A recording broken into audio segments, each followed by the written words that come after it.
Hi there, welcome to 90% Knitting. This is episode 333. I'm Lisa, also known as Fiber Nymph on most of social media, and today is Tuesday, March 10th. We're in the double digits of March.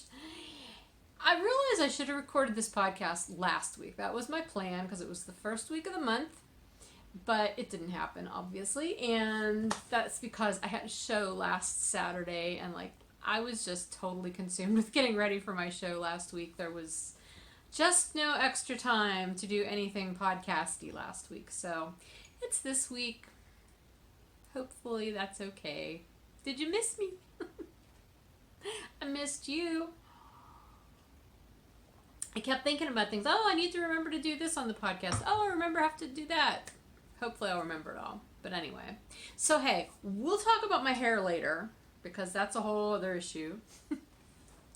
And I don't know what's going on with my face today. I'm looking at that as opposed to the camera. Sorry. But I sat down here to record, and as soon as I looked in the camera, I'm like, whoa, what's going on there? I feel like I have really dark, baggy circles under my eyes today, and I don't know why.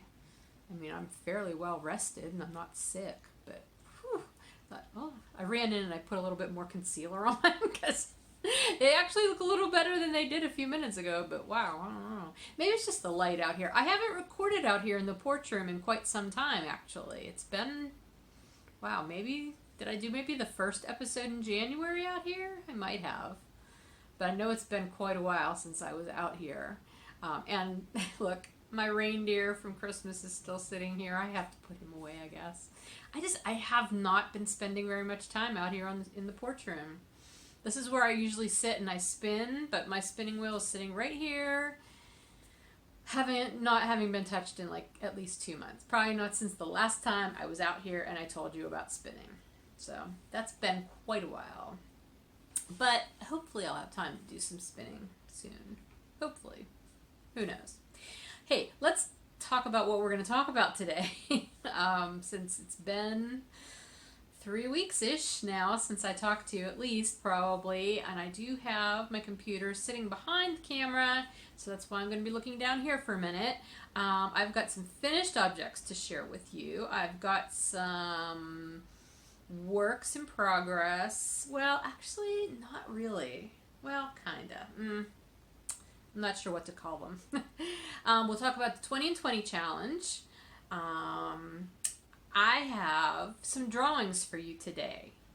We're going to do some drawings to celebrate the 333rd episode.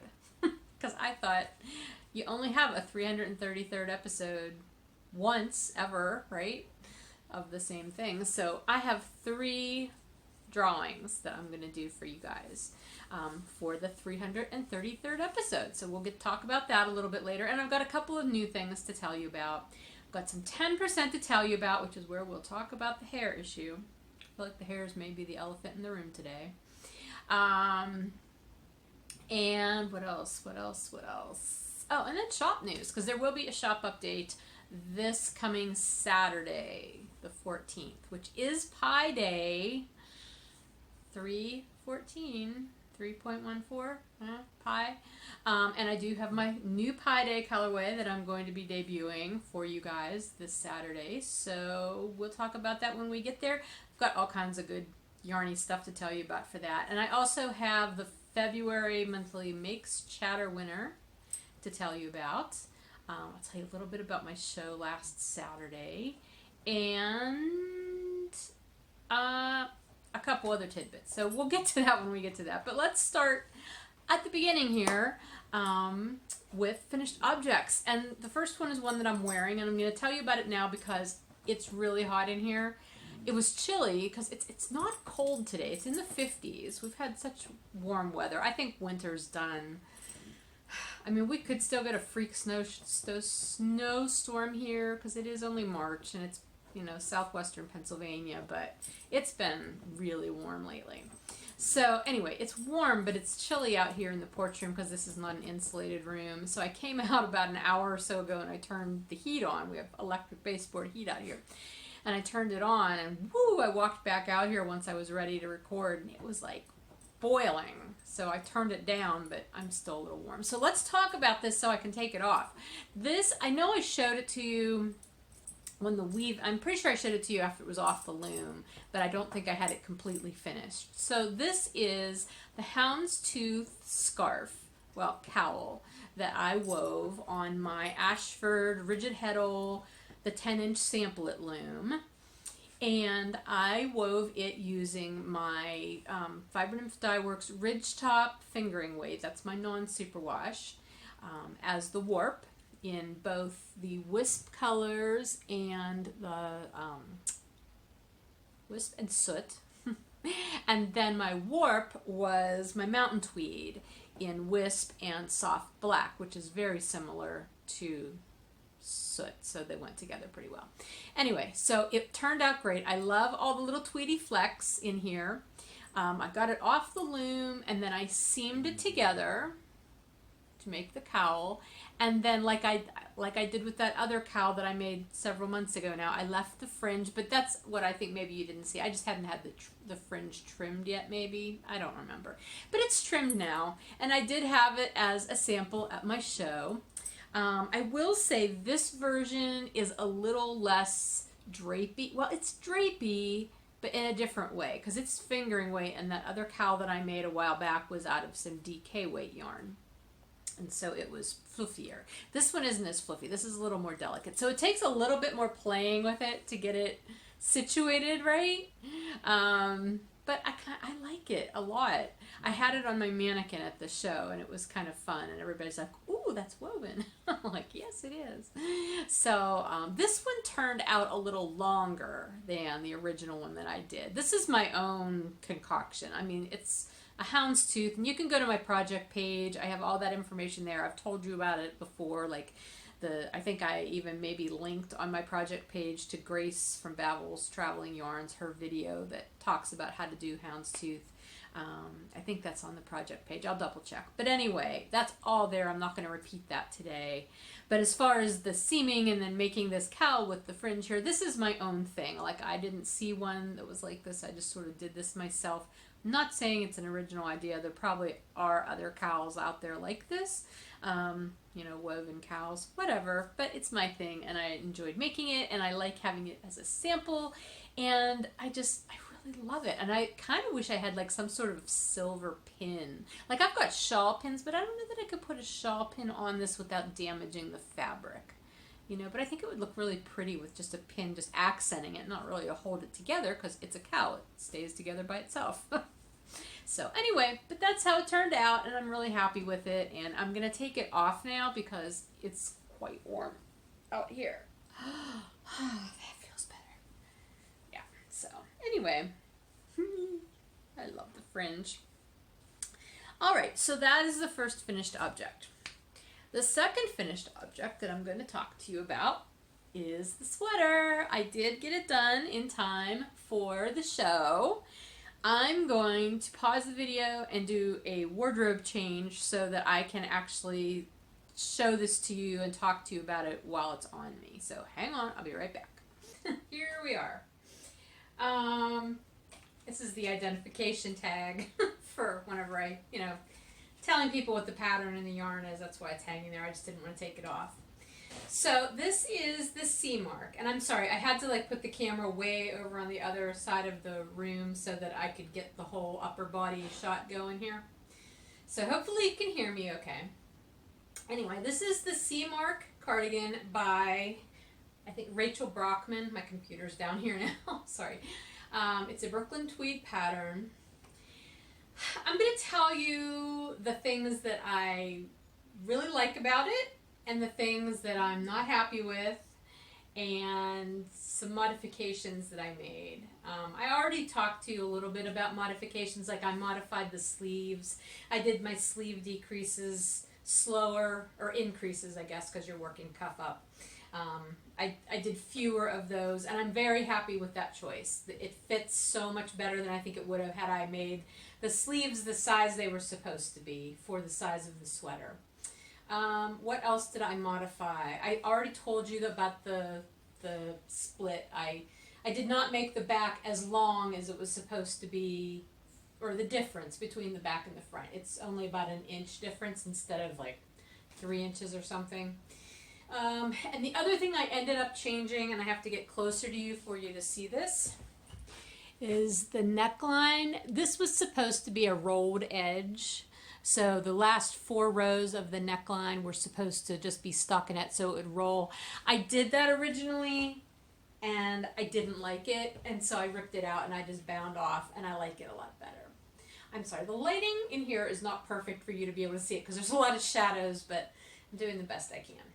So anyway, things I really love about it. I do love the neckline. I actually love how it fits. Oh, that's another thing I modified. There was no short rows built into the pattern for this neck, and I inserted some when I did the neckband. So the back does sit up a little bit higher on me than it otherwise would have. So I do like that. There's this like little pucker here, and I'm not sure if that's just how it was hanging and so it's stretched or what the deal is there. So let's ignore that for a minute. I love the cables. This cable detail is so pretty. It's just, I just love working on these cables. Yeah, they make me happy. And you know, the other thing I like about this, I was a little concerned because you've got these 2 columns here, and I was so afraid they were going to fall right over my boobs. And they don't. They fall to the outside. And if you look at the pattern, the picture of the model in the pattern, this is how they fall on her too. They fall to the outside. Big difference is she has a much smaller bust than I do, so no matter where they fall, they're kind of going to hit the boobs and like they're kind of going whoop on me here. But it's fine. Let's see, what else? I like the sleeve length. I did the sleeve length just about perfect. I like the length of the sweater overall. I think I actually would have liked it way better if I would have made both the front and the back the same length, but I didn't want to deviate from the pattern too terribly. Now, I will tell you, and I had mentioned this before, that my gauge was off on this. I forget what the gauge was supposed to be, but my gauge was off by about 1/4 of an inch, or 1/4 of a stitch per inch, which is fairly significant over a large number of stitches, right? Now this is supposed to have 5 to 7 inches of positive ease, and in the front it definitely has that.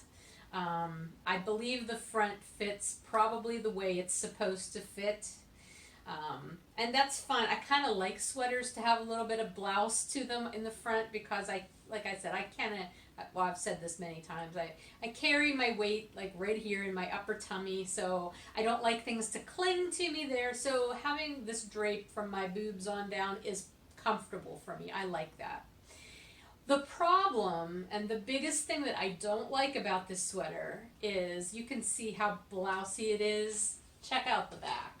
Like, I could have a full set of boobs back there too, and probably still have extra space.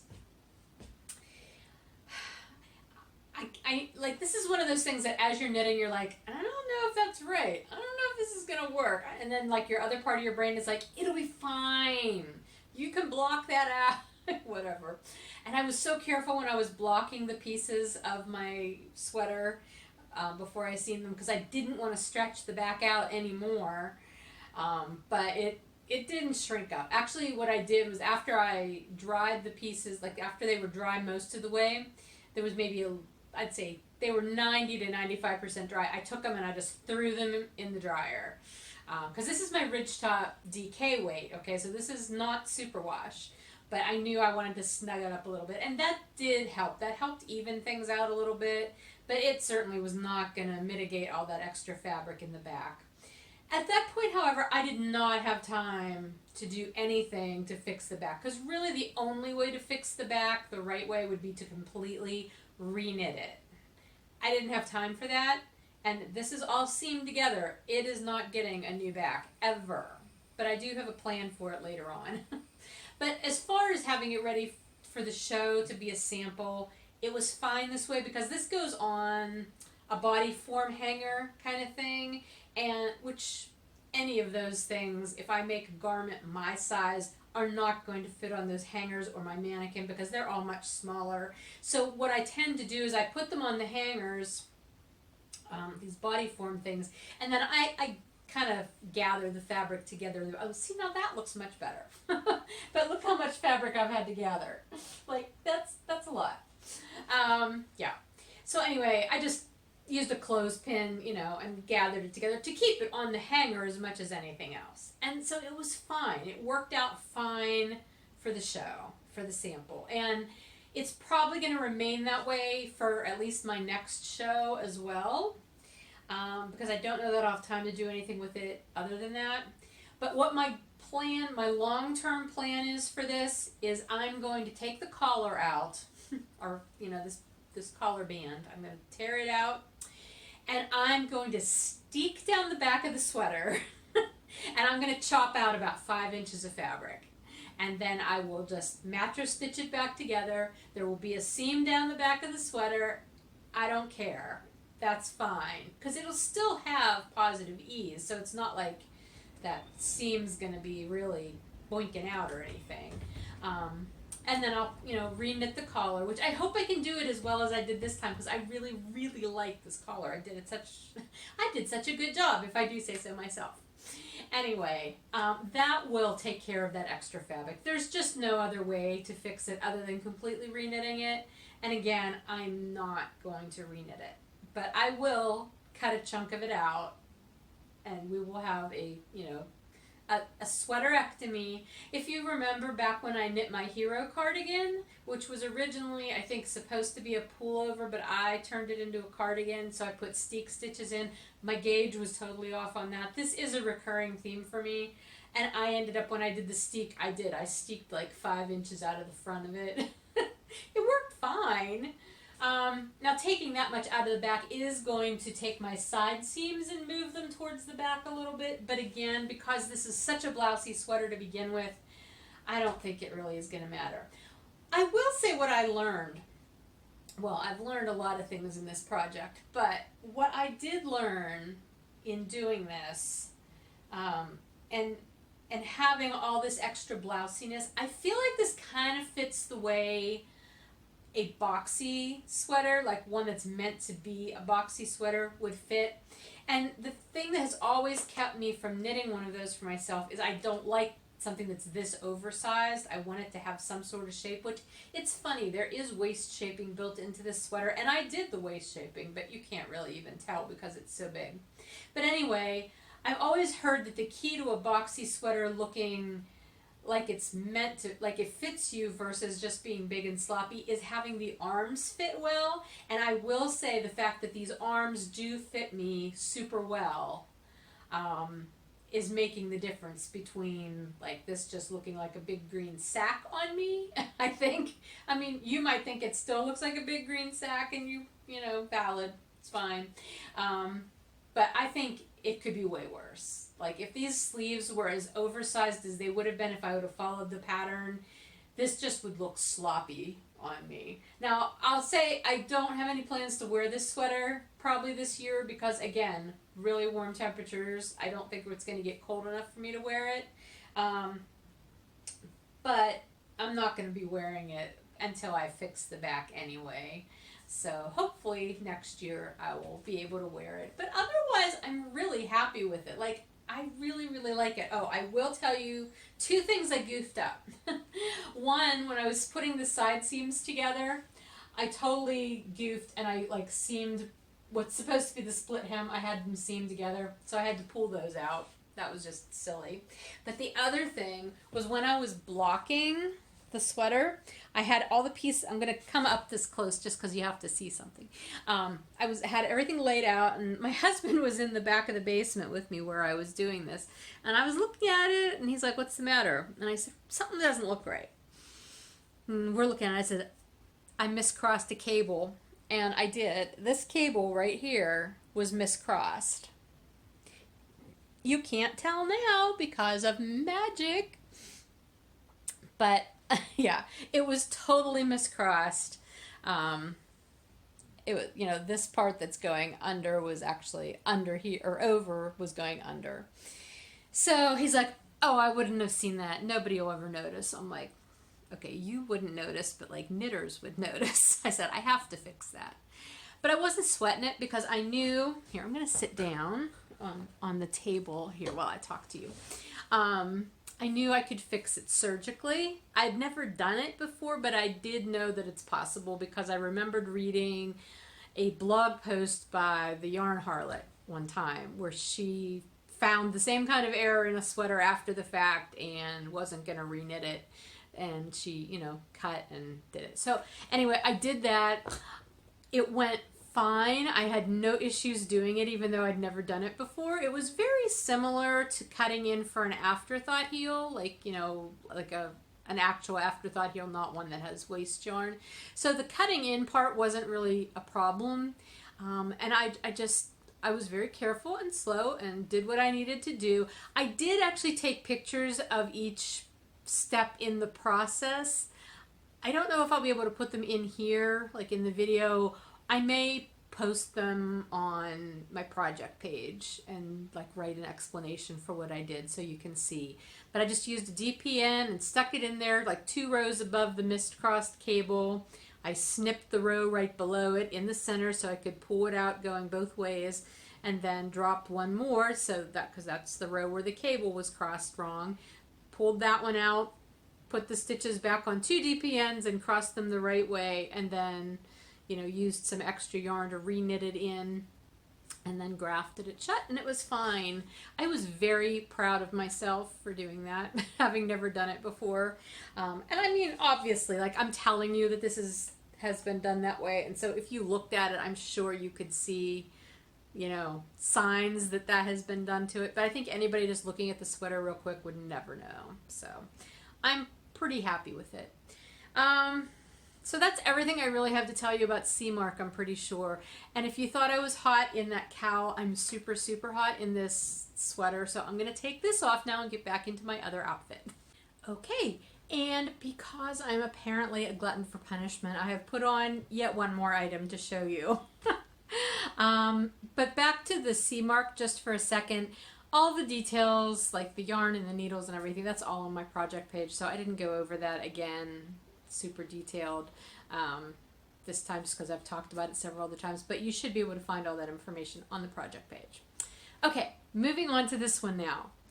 This is deceptively on me because it's not done. I tried to get it finished for the show, and then it was a conundrum at the end. So this is the Waker Cowl, which is by Vera Thobin. I knit this using my Ridgetop fingering weight base, and it's not done. And it's got stitch markers on it. So ignore the stitch markers for a minute. All of the color work is finished. Like all the knitting is done. If you remember though, back when I first started this project, I told you this had called for a provisional cast on of 600 stitches that I wasn't going to do. It just was not happening. So instead I just cast on regularly and planned to get to the end and then just mattress stitch it together, the 2 edges. I figured it would be fine.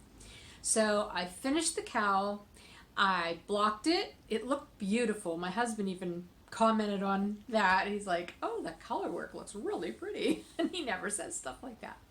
So anyway, it was all ready to go, and I thought, okay. So then I sat down, I don't know, one day early last week, and I thought, I'm going to start doing this because this is going to take a while. And I folded it in on itself, and then I put the stitch markers. I use those bulb stitch markers kind of as safety pins to kind of just keep it together in the right spot.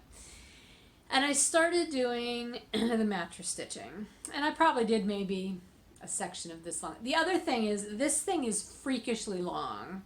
It is like, this is tripled on me right now. I can't remember how long it is. It's like, I want to say it was 58 inches when it was laying flat, but that's doubled.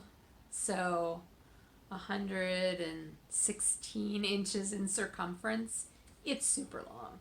I have no idea if I got gauge on this. I didn't bother because it's a cowl and it's color work, and I figured as long as the color work was okay, that's all that mattered.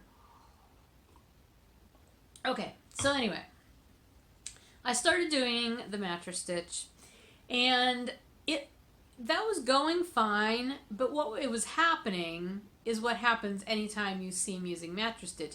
You end up with your two selvages inside, and it's kind of bulky, you know what I mean? Like, you know, the side seams of my sweater, or any of the seams on that sweater. I mean, they're evident there, but they're seams and they're meant to be. Like, that's the nature of those seams. I thought, I'm not really too crazy about that, how that's going to look, because, I mean, the whole concept was this being folded over double. Okay, so let's see here how I can show this to you. So this is one half of the color work, and this is the other half. So, you know, it was knit all flat, then you fold the two halves in on themselves, and you're doing, well, you would be grafting if I would have done the provisional cast on. So anyway, I didn't like that, so I started doing, basically I did grafting with the edge stitches, you know, the cast on stitches and the bind off stitches. I was using the outside stitch of that to do the grafting like you would with a toe. And let me see, I'm gonna take this off too. I mean, look how long is this? Like, I wasn't kidding when I said this is super long. Let me see, let me find the spot. Okay, so, oh, did I take it out? No, hang on. So from here to here, like this section, that was me trying to graft with two bound off edges essentially. And it was okay, but it wasn't looking pretty. But it's much flatter than it was when I was doing the mattress stitch. So I thought, this isn't happening. So I just kind of sat it aside. I sort of threw it aside. No, I didn't. I sat it aside, and I thought, I don't have time to do with this right now because I have to finish dyeing all the yarn and stuff for the show. So I basically thought, well, maybe I can get it finished before the end of the week. And I couldn't. I just didn't have time to mess with it. So I didn't take this to the show. I didn't take the yarn sets that I had put together for this, because I did kits basically, not that included the pattern, but they had all this yarn, enough to do this. I didn't take those to the show either. Now I have a fuzzy in my nose, I'm sorry. I know we're not supposed to be touching our face, and I'm like, are you tired of hearing that yet? Don't touch your face, wash your hands. I'm not minimizing the importance of any of those things, but it's like, it's all we're hearing these days. And it's making me a little anxious, but that's okay. That's a different topic. All right, so anyway, I sat it aside, and then the other day I was talking to my friend Sarah, who's Sarah Jordan, and we were talking about a completely different project, but we had talked about seaming things using crochet, and I thought, oh, maybe I could do that with this. So this morning I sat down and I started doing that. And so I thought, well, I know that won't turn out to be completely flat either, but at least it'll be sort of decorative. So that's what I started getting here, because it does sort of look decorative, at least a little bit more so than my messy seaming was, my messy grafting. So I thought, well, I can kind of maybe live with that. So I'm going along, and I'm doing this, and I'm doing this, and every so often I would do it a little differently until I finally got to a point, where's my point, where I was noticing it was kind of getting bulky and wibbly wobbly, like you can kind of see. I was doing this, and I realized I was kind of going into too many stitches too close together, and it was just creating too much bulk. And so then I got to this point, and I started doing it this way. I was skipping, like I was going every other column of stitches. So the crochet edge is much more elongated, but it's much flatter. And if you look at it on this side, this is what it looks like. And if you look at it on this side, this is what it looks like, which I actually really think that's pretty. So is this what it's supposed to look like? Absolutely not. Is this what I'm going to do? Yes. Because even if you open it, which you wouldn't have any reason to because it's meant to be laying flat, it just doesn't have as high of a ridge as the earlier crochet. It lays flatter inside than the mattress stitch version was doing. And it looks much better than the faux grafting that I was doing. So I was almost the entire way around this morning. I mean, this is all I have left that isn't done. And I still have to kind of pick out that faux grafting that I did. Pick out. I do not have to unpick it. This is a pet peeve of mine, and I'm just going to share it with you because I've never mentioned it, I don't think. But when people say unpick, when they're talking about taking stitches out, it makes me cringe and want to like stab my eyeballs out, because that's not what you're doing. Like, to pick something means to take it out. So if you're unpicking, that would mean technically you're putting the stitches back in. Do you know what I mean? That makes sense to my brain anyway. I've never understood the concept of unpicking. You're picking the stitches out. But whatever. I have to pick my stitches out here. And basically what I have to do is take all of this out, because as I said, I did most of this with the too close together crochet. And so I'm going to start over yet again, because heck, I'm in for a penny, in for a pound at this point, right? And I'm going to do it as right as I can do it at this point, having not done it right at all since I didn't do the provisional cast on. Although honestly, even if I had, I know my grafting skills, and sure, I can graft like 12 stitches at the end of a toe and they look fine because they're inside a shoe. But anytime I've ever had to graft larger numbers of stitches, it always shows. Like, it's my tension issues or something. I just don't think this would have looked all that great had I even done it the right way. So I'm fine with doing it the way I'm going to do it, but that means I do have to rip all of this back out. All 100 and probably about 100 inches at this point, so whatever. So not finished, but it will be eventually. And at least now I have a plan. So there you go. That's it, really. I haven't been working on anything else. I'm getting ready to start a couple of other things, but I haven't started them yet. As far as the dragon belly shawl, that crochet shawl that I showed you last time that I had started out of one of my gradients, I gave up on it. I was getting really bored with it.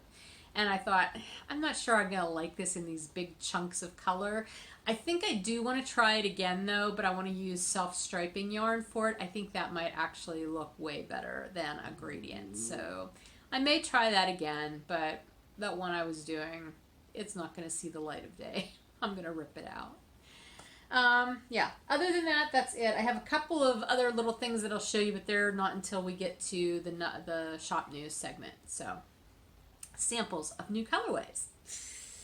Let's see. Let's move on to 20 and 20. Again, it's still the first quarter, so chatter's going on in the first quarter thread. Well, in the chatter thread. And I'm trying to think. Both the Seamark, I don't think I had Seamark specifically on my 20 and 20 list, but I did have a DK weight ridgetop sample garment on my list. So that was the pattern I ended up choosing.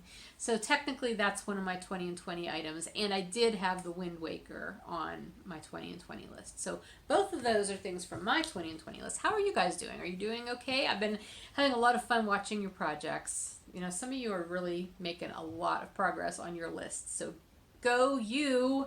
That's amazing.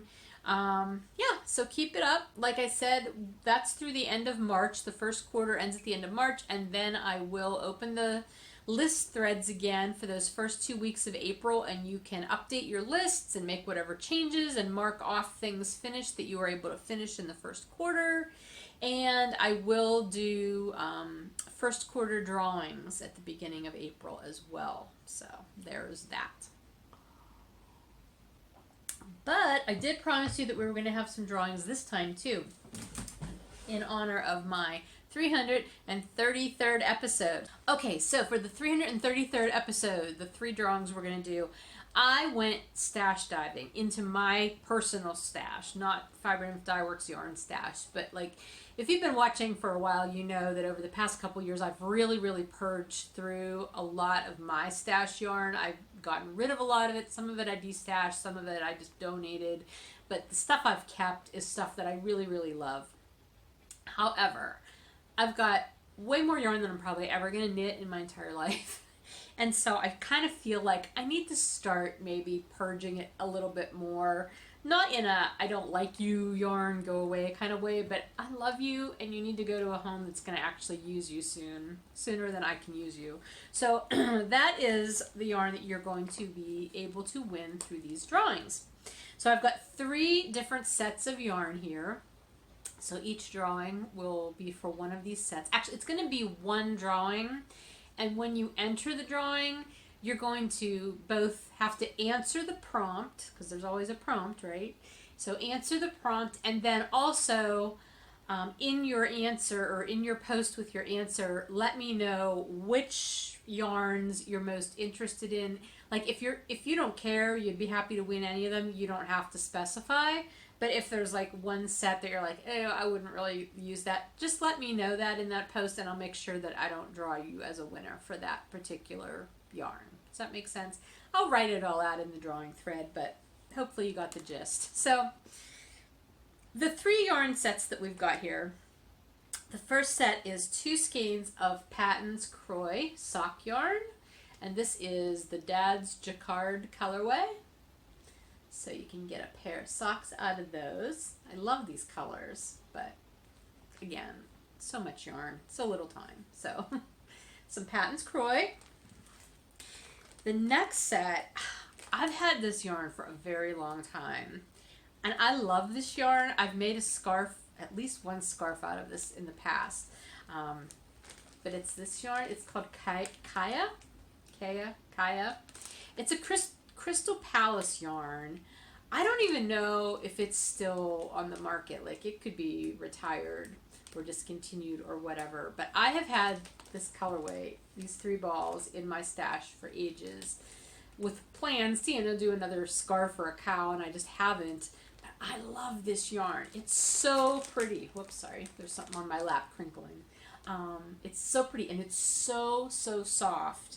It is, let me see if I can find the content on here. 100% wool is all it says. So it's not superwash, but it is very soft. Like I said, I've made scarves and it feels great. It is, I want to say it's probably an Aran weight at least, maybe a bulky. There's only 65 yards per ball, but this is enough to do at least a short scarf or a cowl. The scarves that I did do out of it were narrow, so you get a nice length scarf if you do a narrow scarf, but if you were doing a cowl, this would be plenty. So anyway, I don't know why I'm trying to sell you on it. You like it or you don't, but I love these colors. They remind me of like a tropical sunset kind of colorway. And it doesn't have a colorway name, of course. It's just, color number 0115.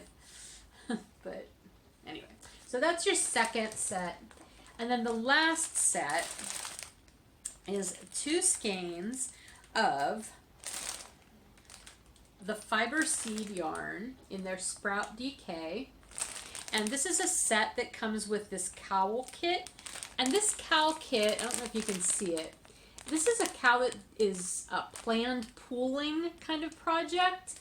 I picked this set up at TNNA 2 or 3 years ago. I don't even remember now. But I've never made it. It's so cool though, and I think it's really pretty colors. Those turquoises and greens and all the fun purple and speckling. Anyway, everything to make this cowl is in here, including the pattern. So that is the other set. So it's 250 yards each skein, 90% superwash merino, 10% nylon. So even if you didn't make this particular pattern, you have a nice amount of yardage there to do something else. So those are the 3 sets of yarn that I'm going to be giving away for these 3 drawings. Well, 1 drawing, 3 prizes. I'll probably include some other extras and goodies with those packages because I've got several things that I'd like to share with other people that are just sort of collecting dust with me. So you might get other goodies. You will get other goodies in your package if you're one of the winners. So the yarn plus some other fun things. Okay, so be looking for that thread in the Fiber Nymph Dye Works group. I'll put that up whenever I, get the show uploaded. Oh my gosh, I'm so sorry. I keep touching my nose and I'm itchy. And you know the other thing when they're like, don't touch your face. It's like, then you want to touch your face. Or you realize, I'm realizing how much I do touch my face now that I'm thinking about the fact that I'm not supposed to be touching it. Like, I'm always like touching something. It's like, have you guys seen the goofy little Weird Al video clip? Right there, that says it all. It's goofy because it's Weird Al, and it's like a don't touch your face thing, but he's got these little puppets on his fingertip. They're fingertip puppets that are little hands, and he's going like this because the little hands are trying to touch his face. I'll see if I can find it, and I'll put the link in the show notes just because it's goofy and crazy, and if I remember, I'll try. If I don't remember and you want to see it, just go to YouTube and Google like Weird Al Don't Touch Your Face, and I'm sure you'll be able to find it. I have a couple of new things to show you, none of which are yarn, even though I was just at a yarn show this weekend. I was well behaved and I did not get yarn. However, I did get a project bag. I don't need any project bags either, but I wanted to support this particular vendor. Her name is Karen Miller, and she has an Etsy shop called Woolynne, spelled Woolynne, L-Y-N-N-E. I don't know if you're able to see that. It's not focusing.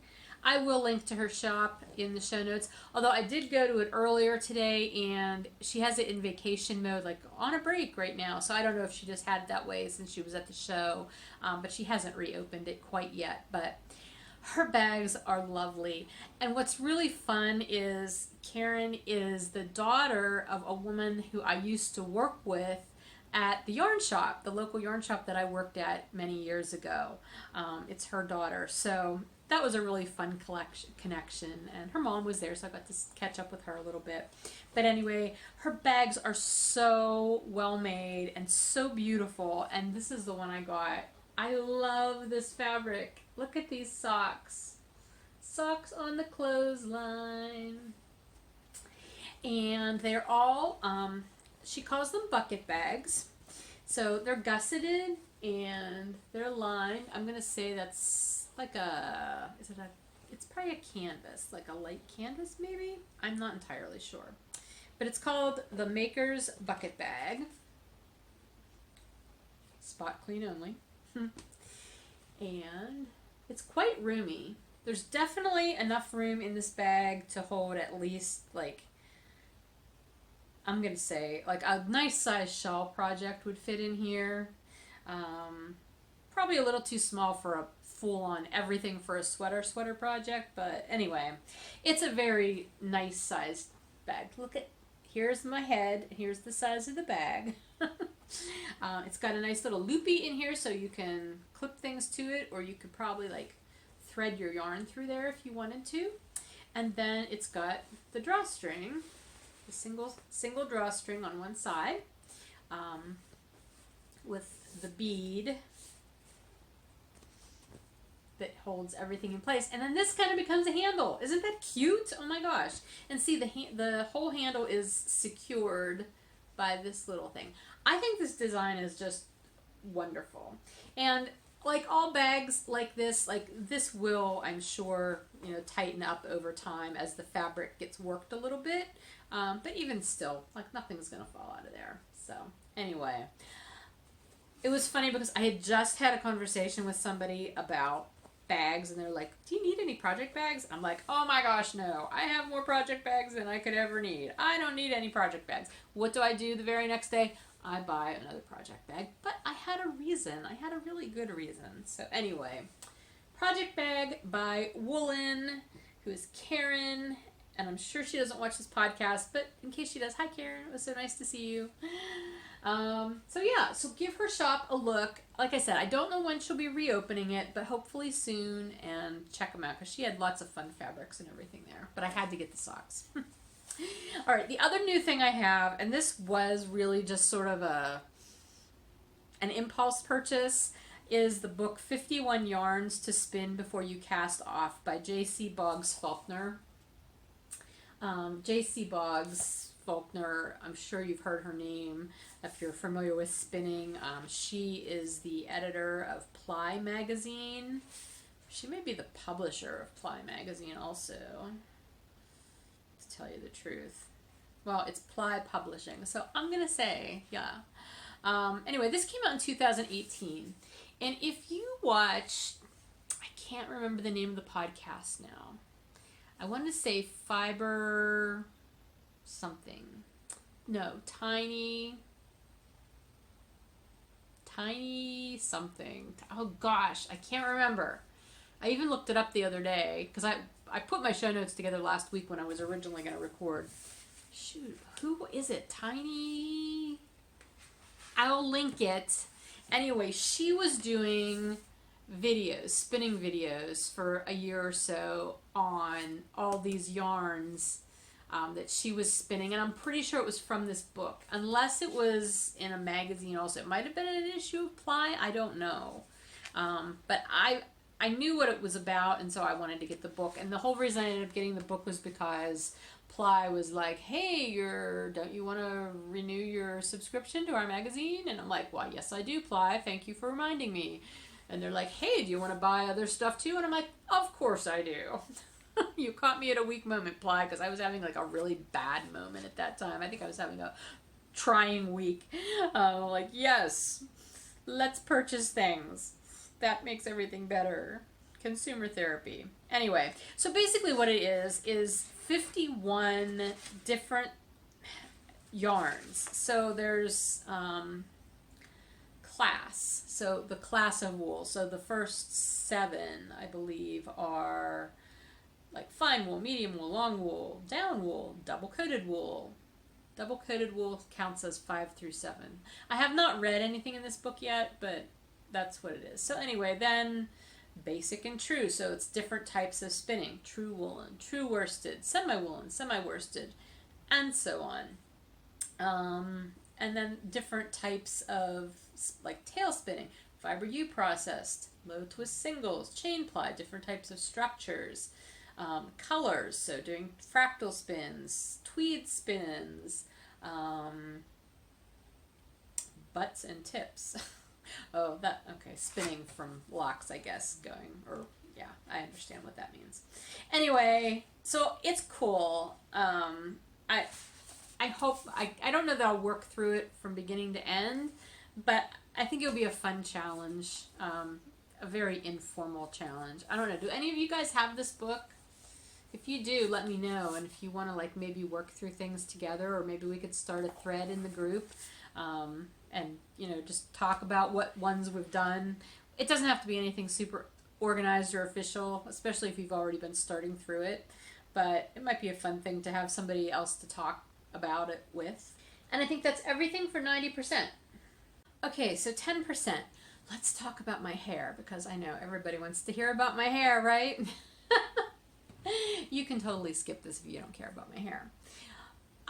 Okay, long story short, like the whole gist of this is I've decided to just stop coloring my hair. I'm done. I'm just going to let the gray grow in. I've toyed with this for many years now, and I've always been like, maybe I'm not quite ready yet. But I'm ready. I'm ready. I'm ready. I haven't had my hair colored since November. The woman who does my hair was on maternity leave, and she wasn't coming back till February anyway. I didn't really want to go and let somebody else do it, even though I know everything's written down and somebody would have been quite fine doing that, but I'm weird about who I let do my hair to begin with. So I knew that I wasn't going to get my hair colored for a few months. And in that time, I thought maybe this would be a good time to just stop. Because I look at pictures of other women with their natural gray. In fact, I have a good friend who's got beautiful hair. Her hair was very, very dark, and as her gray came in, it was this pretty silver, like salt and pepper thing going on. And right now, I would say she's mostly gray. Her hair is beautiful. And even though I don't have like long, thick, lush hair the way she does, I'm ready. I'm just ready. I think one of the things that has put me off on doing that, though, is I have no idea what to expect, because I don't know how much of my hair is actually gray. I mean, I can see it up here, like in the front and on the sides I know it's gray, but I don't know how much is gray in the back. And I know at one point a couple years ago, my old hairstylist, she was looking and she's like, oh, you're really not that gray in the back. Like, you know, the back of your hair is still pretty dark. But I have the feeling since then it's probably changed. Because I asked Bill not long ago, I asked him to look at it and he's like, yeah, you're pretty gray. So I don't know. We'll see. And I know there's a whole lot of different ways to approach this. Some people go and just like get highlights and things to help like blend in the gray as it grows in. Some people go extreme and like get a like let it grow out a couple inches and then get a really short chop. I'm not doing any of those. Number one, I'm not going to do the highlighty thing, like the helping to grow it in that way, because one of the main reasons that I want to quit coloring my hair anyway is I hate how much time it takes. Like, I don't know. I don't enjoy that. I don't enjoy going and sitting in the salon and having the chemicals on my hair. I feel like the older I get, the more my skin has reacted to chemicals too, to the dyes. Even though I know they're probably far less volatile. I don't know, but that's not the right word. I think they're less harsh than they used to be many years ago. I think they're more gentle now, but I just don't enjoy the process of having my hair processed that way. So not doing that, and I have no desire to cut my hair super short. It's taken me a long time to get it this long, so I'm not cutting it. It's just going to grow in, and the old color will eventually, you know, get trimmed out as I get my hair trimmed. It's going to take several years, I know that. I would say I've got about 1.5 inches, I would say 1.5 inches to 2 inches of growth, and that's from November. So, and I know your hair tends to slow down. My hair tends to slow down growing over time. It feels like, maybe it just seems that way. I don't know what I'm talking about. Those of you who do hair professionally who are watching, because I know I've got some of you out there, feel free to tell me where I'm wrong. But I'm not interested in doing anything to let it grow out gracefully. I'm just going to let it grow. It's going to just be what it's going to be.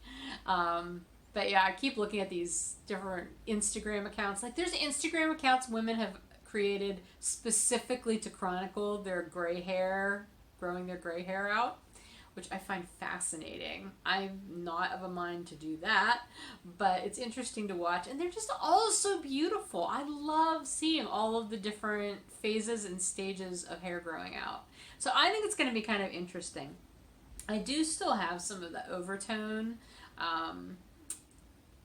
conditioner that I was using to keep my color that I had in kind of fresh. I don't know if I'll use that or not, just because I mean the color that I have in there is obviously quite washed out at this point. I don't know. I'm not really doing anything at all, putting anything that I don't have to on my head at this point, because I've been having a lot of issues with scalp issues. I get them every winter, like dry, and they get very irritated, and this year has been particularly horrible. I've ended up at the dermatologist a couple times this year. Suffice it to say, I'm trying to be as kind to my head as I can, and I don't want to put anything on it that I don't have to.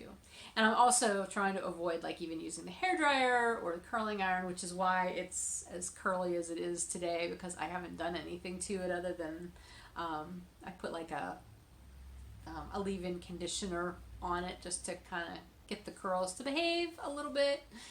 I did this on Saturday for the show, and that was the first time I did it and like intentionally went out in public with my hair that way, and I was like, you know, it was weird, but I actually looked good I thought it looked good on Saturday. Sometimes my hair curls better than others, though I will say I have noticed that since I've been using less stuff on my hair, and since I haven't been blow drying it very often, unless I absolutely have to, but usually I just take a shower later in the day and then let it air dry before I go to bed.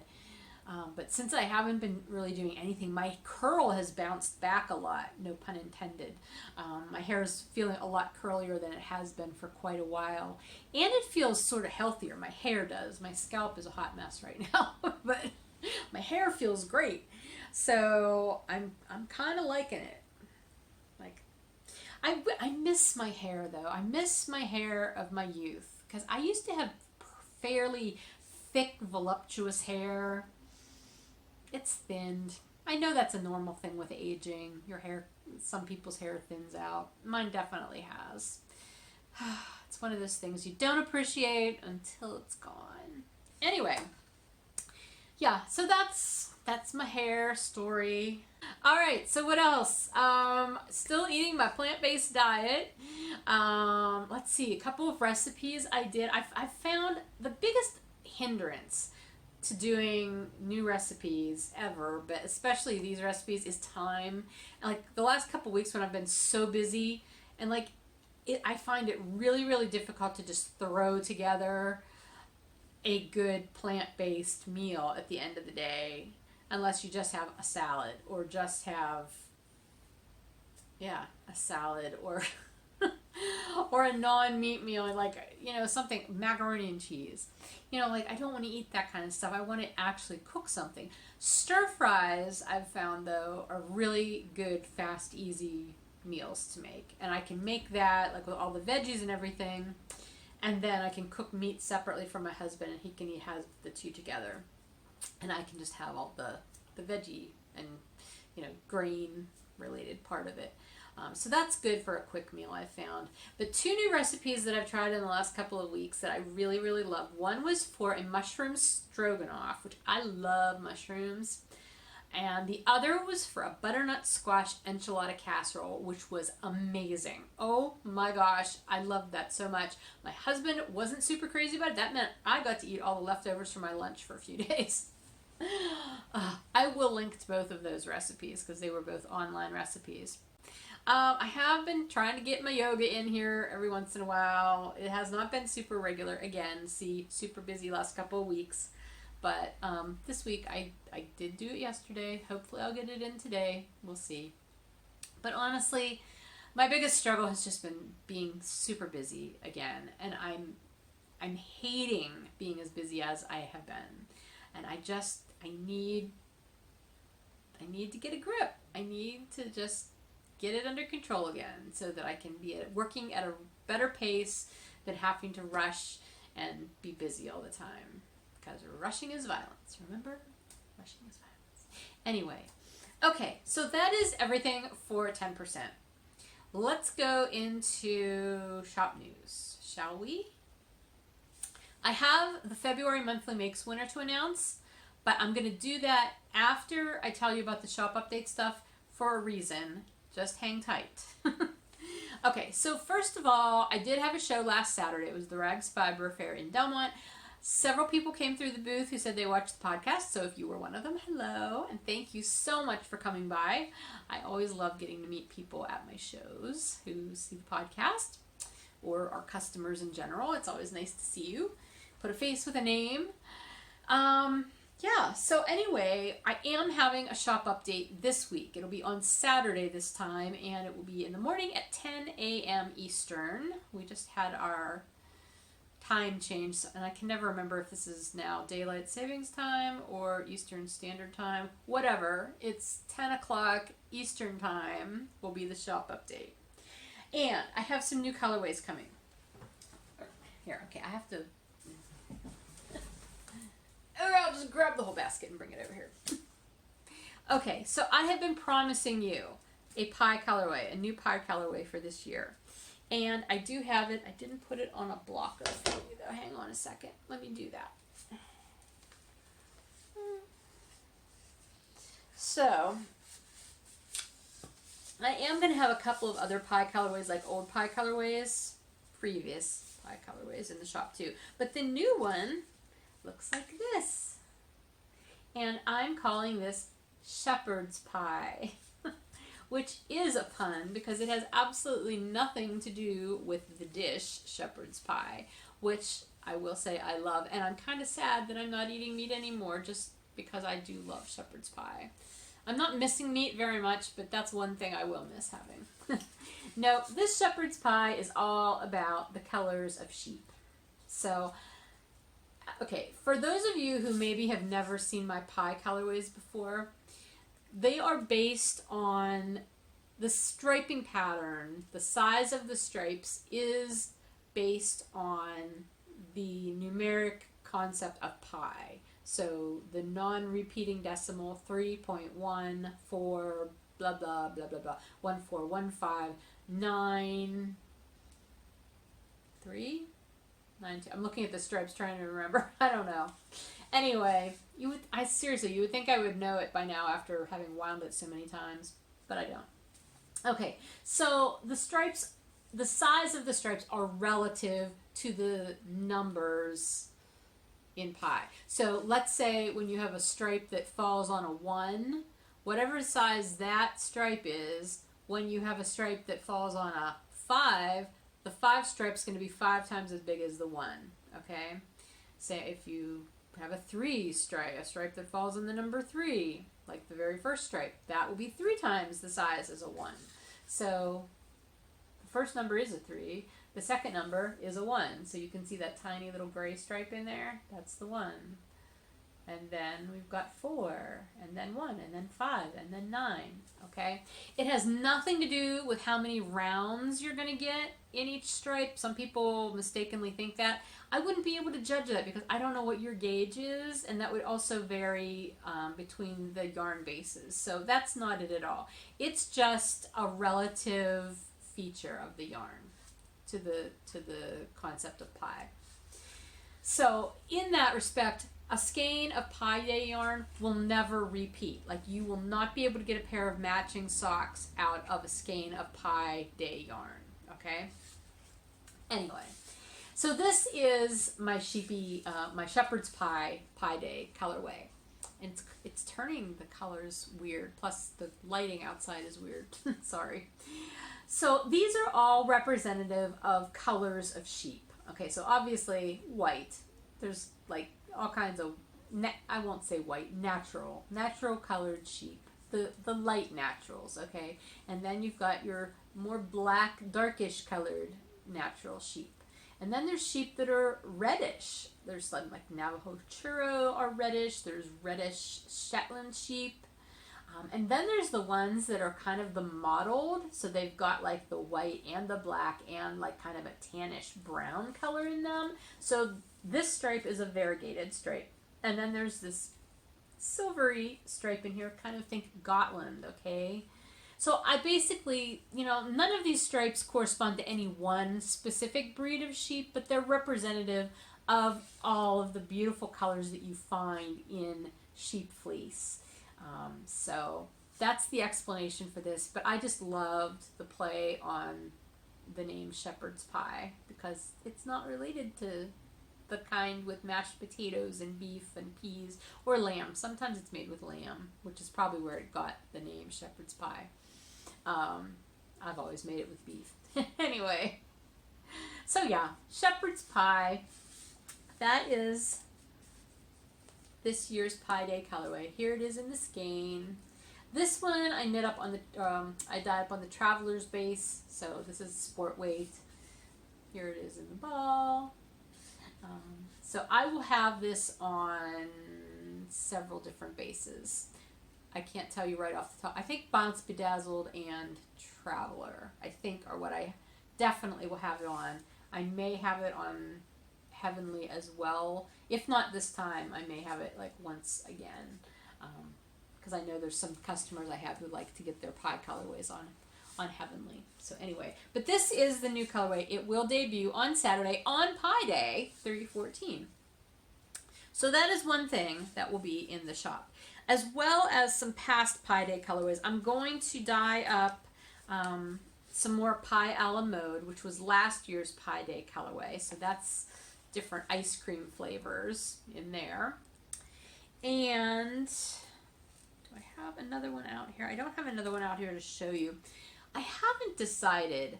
I have a Pi Day colorway from when I did the Pi Day Club, the Pie of the Every Other Month Club.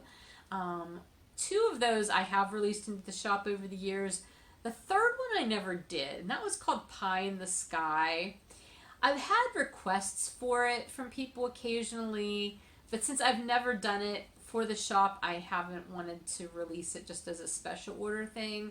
Pie in the Sky was based basically on, you know, if you say pie in the sky, like you have pie in the sky dreams, you know, you think fanciful or unrealistic or, you know, those kinds of ideas. And so when I did the pie in the sky colorway, I based it around this kind of just crazy story that I put together with an illustration in the letter that went out to the club members. So it's like all of that would need to somehow be conveyed in the listing for it to make any sense. But it's a really fun colorway. It's really bright colors, as you can imagine, being pie in the sky. So I'm thinking about maybe doing that one. And then I may do the darker side of pie, which was probably one of my best-selling Pie Day colorways ever.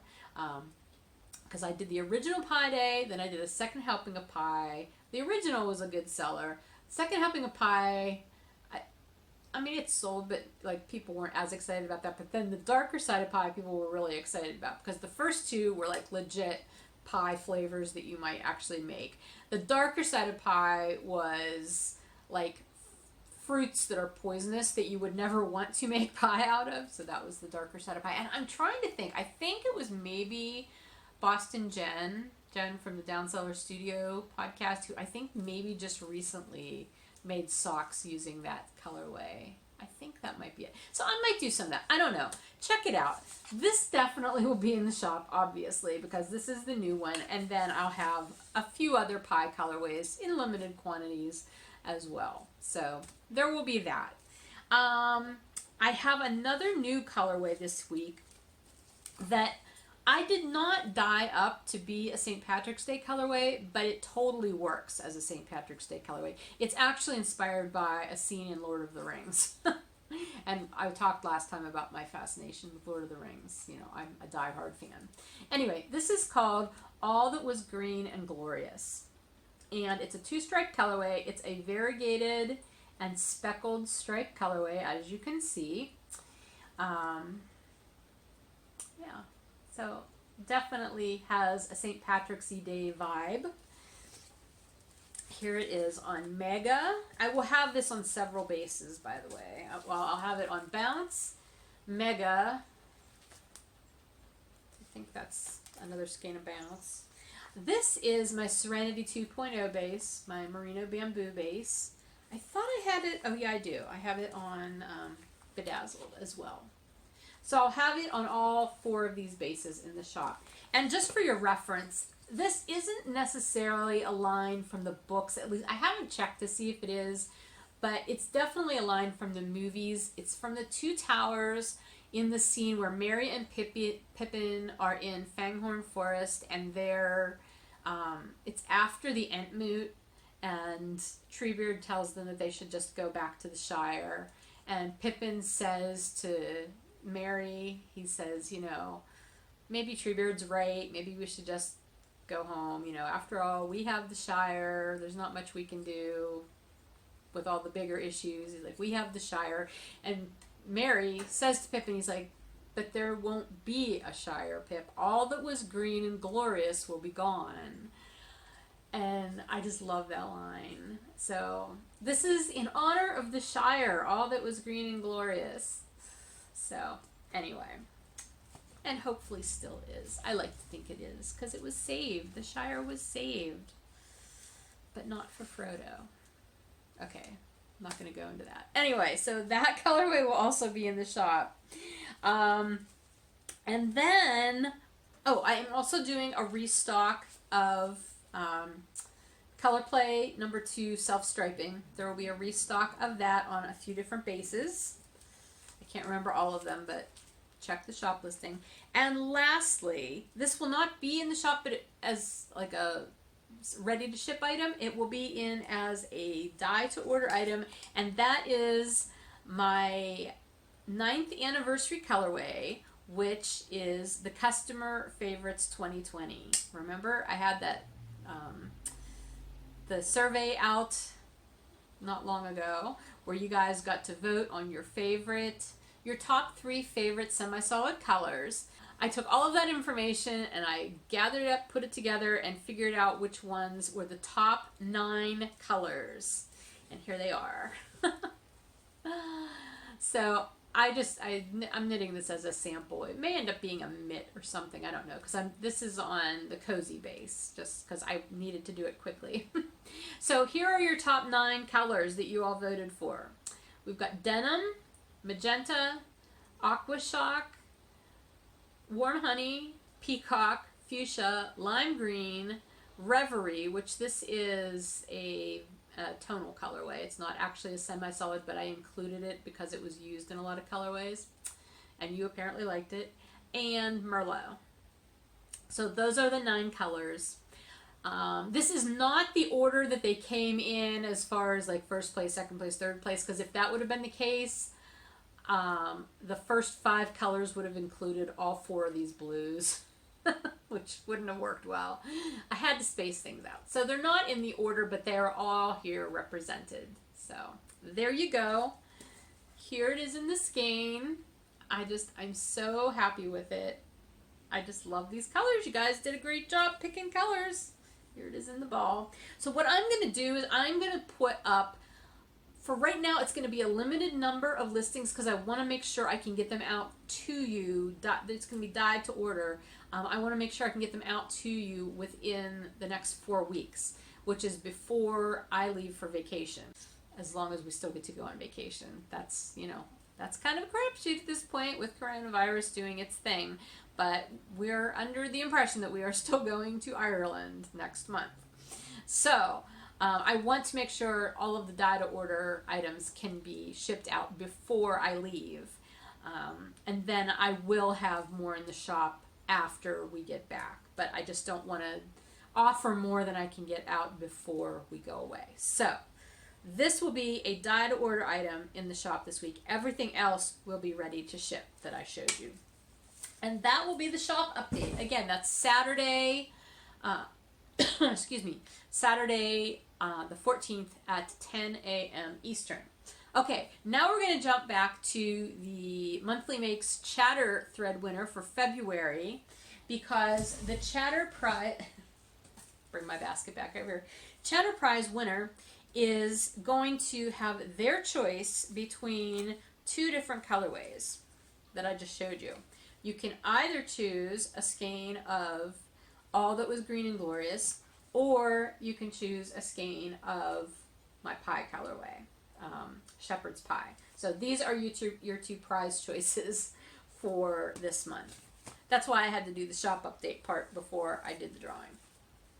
Okay, so I did random number generator. February's chatter posts were posts number 143 through 211, and a random number generator chose post number 154, who is GIS Girl, who is Kelsey. So Kelsey, congratulations. Please PM me and let me know. I have to let you know specifically which bases there are. So just let me know that you won, and when I get that message from you, I will let you know for sure which bases I have available, and then you can let me know which colorway on which base that you want for your prize. Okay? Sounds good. All right. Oh, the last thing I have to tell you is thank you so much for purchasing my Valentine's Day colorways through February, as well as any patterns that were purchased in January and February. I ended up doing my donation to those 2 Australian wildfire causes that I told you I was going to be doing. I was donating 10% of all of my Valentine's Day colorway sales, as well as all of the profit from my pattern sales for January and February. That allowed me to make 2 donations of $85 each. One went to directrelief.org and the others went to Zoos Victoria.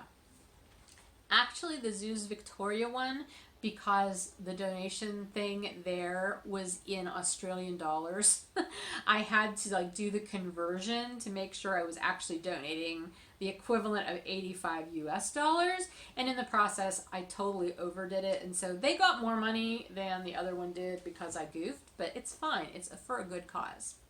So anyway, but thank you so much for doing that, and making it possible to make those donations.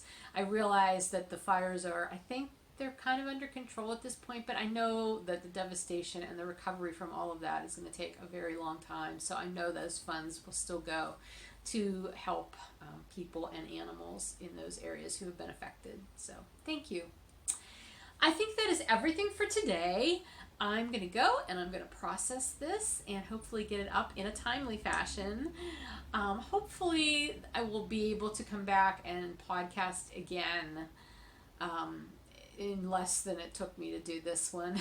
But I am getting ready for another show, and again, there's vacation coming up, but I want to make sure that I can get one more podcast out in March, and then one out at the beginning of April before we go away on vacation. So that's the plan. As always, though, you can find me in our Ravelry group, which is Fiber Nymph Dye Works on Ravelry. All the threads for everything are there. I'll have show notes up there. I'll have show notes in the drop-down menu here on YouTube. We have the Fiber Nymph Dye Works page on Facebook. You can follow me at Fiber Nymph Dye Works on Instagram. What else? The website is www.fibernymphdyworks.com. And yeah, email fibernymph@gmail.com. So I have all of that in the show notes as well, but I don't usually remember to say it. So anyway, hopefully that's helpful. All right, guys, take care. Have a great week, and I will see you soon. Bye.